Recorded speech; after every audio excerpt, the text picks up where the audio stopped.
to management and job opportunities for women. So it has to be deliberate policy, which we also actually put. We've been working on. We had been working on in the last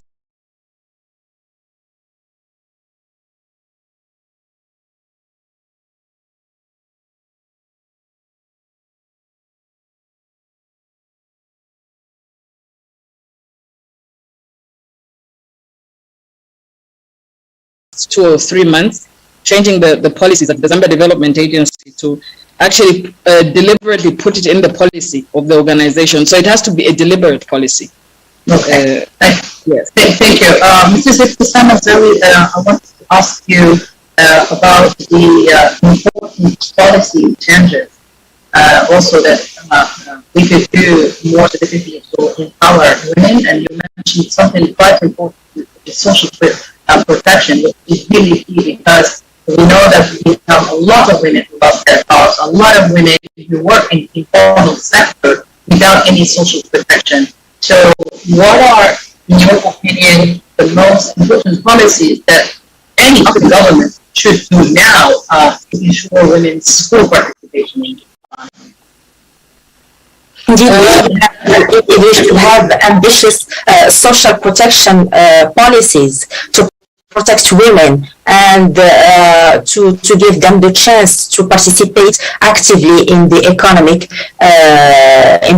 development of the country. Also, we need to encourage women and to have clear policies to encourage women to access to finance so that they can start so that they can go to the entrepreneurial world and start businesses and be autonomous. We also need to work on the policies related to education, which is very important. We still have gaps that we have to work on, especially in the rural world. And with the COVID-19, we have seen that education, distance education had made lots of problems and has been a handicap for for the education of rural girls. So we need to make clear policies to empower women of our societies. Thank you. My last question is to Mrs. Leading the Management and Leadership Academy, and you talked a lot about leading the Management and Leadership Academy, and you talked a lot about women's empowerment. So, sorry about empowering women, providing them with necessary skills and tools. So, what skills women leaders today need for their economic empowerment? Okay, thank you very much. We know that education is the key, okay, because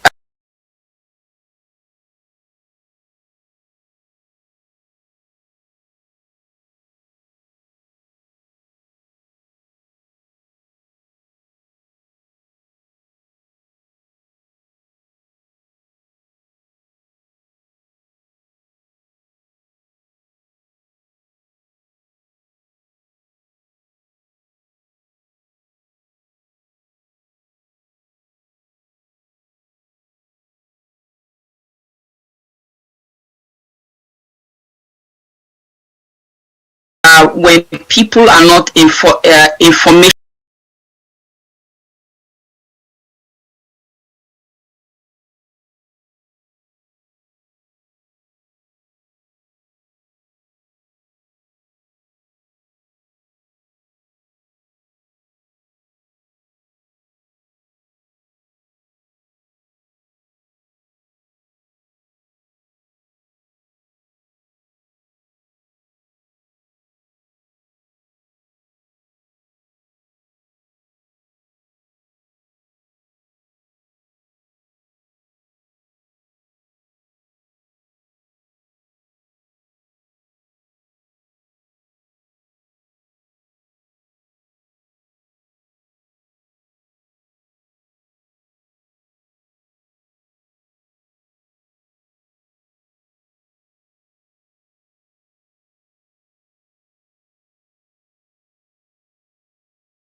emotionally empowered or empowered with the right information, they can hardly do anything new. Okay, so we thought of, instead of just making noise, like, let me not use the word noise per se, but as media house, we do a lot of talking and publishing and communications and all that. Instead of just doing the talking, let's do the acting.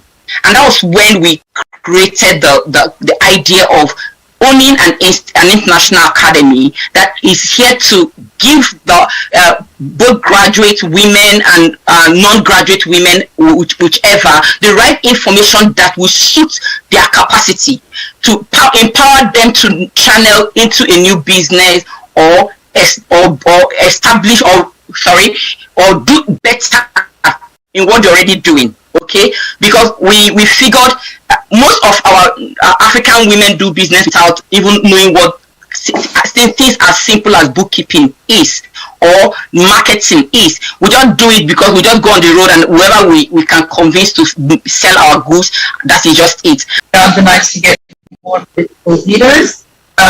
So anyone of the Uzbekistan or anyone who wants to answer this question.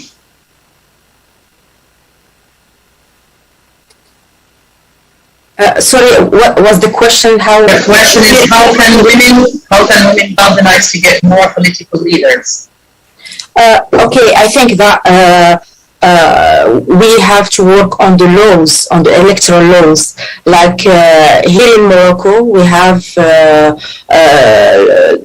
law sets that we have kind of quota for women at parliament. I think that to help empowering women in economic and in all social sectors, we should have women in politics, and we should have women at the decision level in governments, in parliaments, and in local governments. I think that this is a very important step. So those women, those elected women, will have the responsibility to work on laws that are gender sensitive, and to help other women to access to better situation. Thank you. I have one last question here. Probably I will ask Ms. Shikoma to answer this. It talks about violence against women and girls that increased in Africa, and more specifically during COVID-19. And we know that violence against women also impacts women participation in the economy. What can we do about this? Please, just repeat. I'm trying to look for the question, actually. Can you hear me?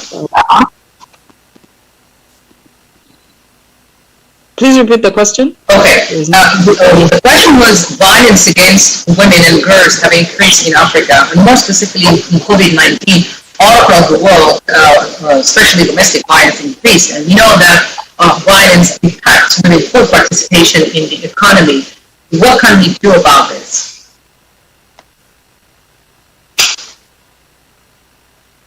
Sometimes emotional violence can actually cause the woman more harm than even the physical violence that women encounter. So there should be laws that should protect women from being violated in any form. So I think when we can get the government to create policies, and then other things, women support women, because sometimes when women go to another woman to complain, I have been violated in one way or the other, they try to blame, the shared blame thing comes up, and then this thing makes women, this situation make women, afraid to open up to any other person, and so the issue of violence is actually a broad issue, but we can on our own find a way to create more awareness on what violence is really, because a lot of people are being violated without even knowing they are. So let's create policies, let's create awareness, let's create an environment that will discourage this from every source.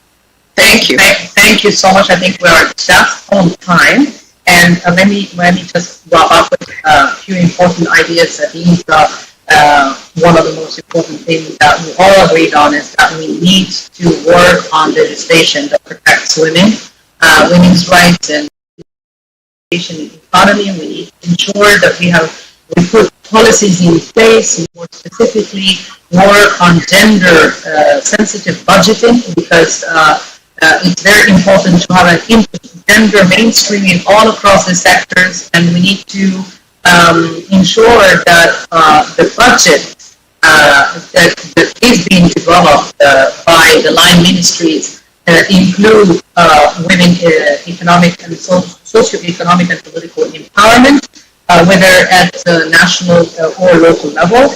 There is another important thing is that the impact of COVID-19 has a very, very serious impact on women economic and socio-economic empowerment, and that needs very courageous legislations and policies. And we had one of the important things that mentioned about Morocco was the social protection, which is quite important that all African countries need to ensure that women have a full social protection, especially that we have a great number of women who are working in the informal sector without any protection.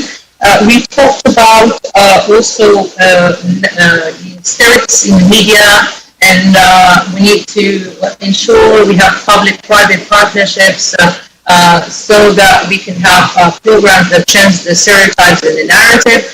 And we agreed that we cannot have any legislation or any development program without working on changing mindset and the mentalities. And also we agreed that we need to start working on our version of the model or our model of development.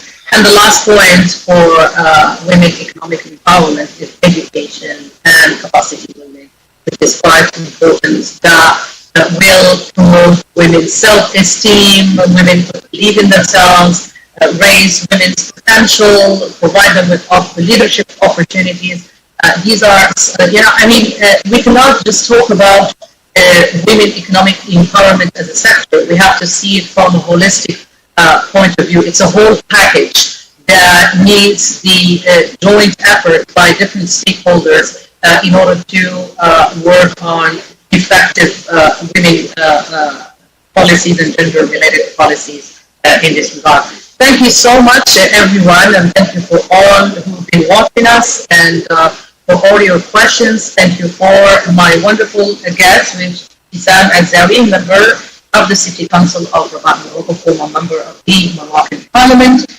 Mrs. Gibson Namoko Orayo, he's a publisher of the New Africa magazine, and also who is a chairperson of the governing board of the 316 Leadership and Management Academy. Also, Mrs. Chiso Malombi, who is the former vice chairperson of Zambia Development Agency and director on the board of the North Credit. Thank you so much, and then I'll hand it over to the MC. Indeed, quite an incisive session there, indicating that Africa cannot grow with one gender, but it has to be all inclusive. Now, remember that I had told you there was a big thing coming. Nancy is already here to unveil the big thing from AEC 2021. Nancy? Thank you very much, Glory.